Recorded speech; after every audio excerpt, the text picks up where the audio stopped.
Good morning, everyone. Another chapter from the book we've been reading, The Stories Julian Tells, and I want you to remember to listen for the language that the author is using, the language that helps us to understand exactly what things are, and the language that helps us to have good images inside of our heads. So. Um, like when we talked about being the pudding tasting like a whole raft of lemons, um, we can say, "Wow, that would taste very very lemony," and make us understand better what the author wants us to know. So let's continue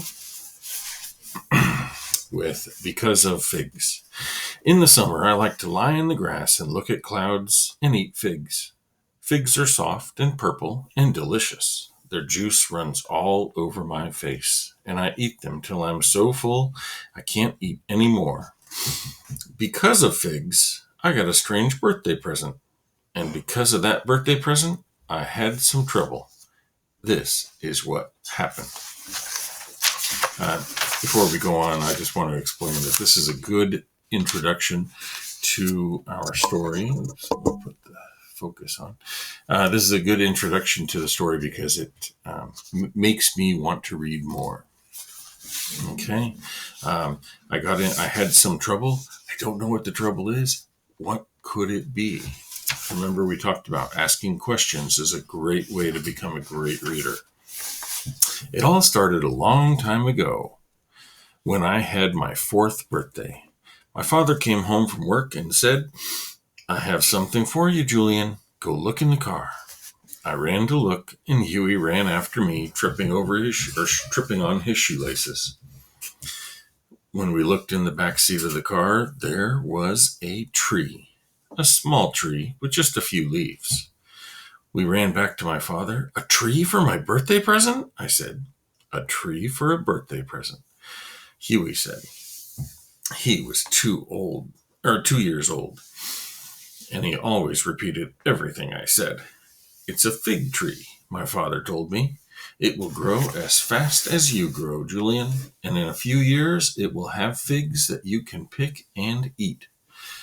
I could hardly wait to grow my own sweet, juicy purple figs.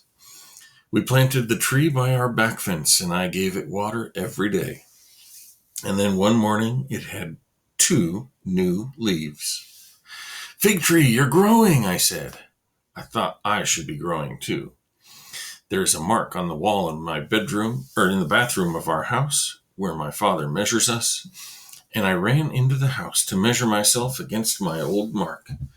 I pressed my hand against my head, flapped to the wall, and checked where my hand was compared to the old mark. I wasn't any taller. I walked outside to that fig tree. "I'm not any taller," I said.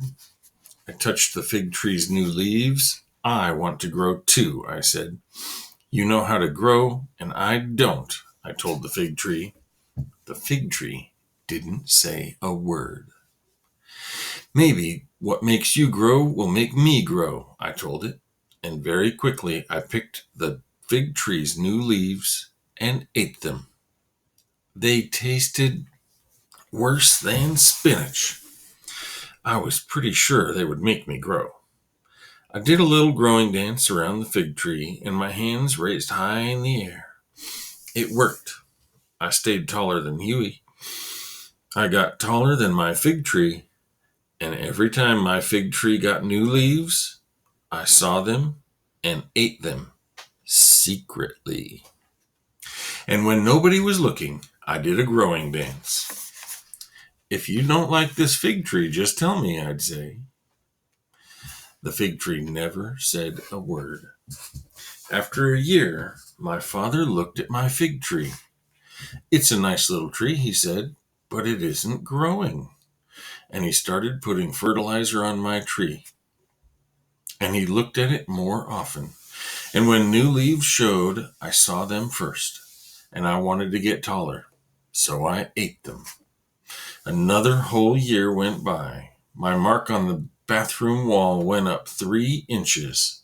I was 4 inches taller than Huey, and my arm muscle was twice as big as his. The fig tree hadn't grown at all. Fig tree, I said when I took its new leaves, I'm sorry, but I want to grow tall. And the fig tree didn't say a word. One day my father was in the garden. He walked over to my fig tree. Julian, he said, something is the matter with your tree. It hasn't grown. It hasn't grown at all. Really? I said. I didn't look at my father. I didn't look at my fig tree either. Do you have any idea what could be wrong? My father asked. I looked straight at my feet. I crossed my toes inside my shoes. Oh, no. I think the tree's just plain no good. We'll pull it out of the ground and get another one. Oh, no, don't do that, I begged. Julian, my father said, do you know something about this tree that I don't know? I didn't say anything. And I was glad, very glad, that the fig tree didn't say a word. Finally, I said, it's my tree. Give it one more chance. No use waiting around, my father said. His hand was around the trunk of the tree. Please, I said. My father's hand relaxed. After all, it is your tree, he said. Just tell me when you want another one. All afternoon, I couldn't think of anything but all the little fig leaves I'd eaten. I was pretty sure I knew why the fig tree didn't grow. At bedtime, I couldn't sleep. And when Huey went to sleep, I got up and sneaked outside to my fig tree. I told God I knew that the fig leaves belonged to the fig tree. I told the fig tree that I was sorry, and I promised that I would never eat its leaves again. The fig tree didn't say a word, but the next week it got 2 new leaves and kept them. That night, I went to bed happy, and I dreamed a good dream. My fig tree was higher than the house. I was almost as tall as my dad, and there were big figs, juicy figs, sweet figs falling all over the lawn.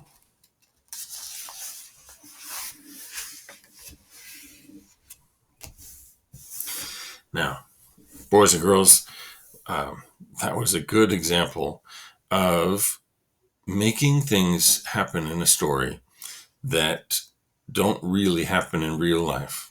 And we know that this is a fiction story, but it's the stories Julian tells. Remember when we first started reading this book, we talked about the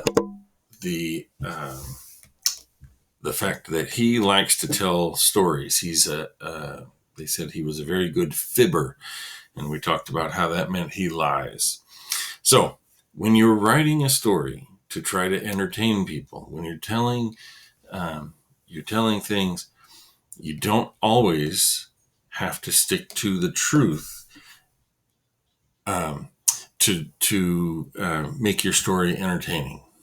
Okay? And one of the fun things that he did was he kept talking about how the fig tree didn't say anything.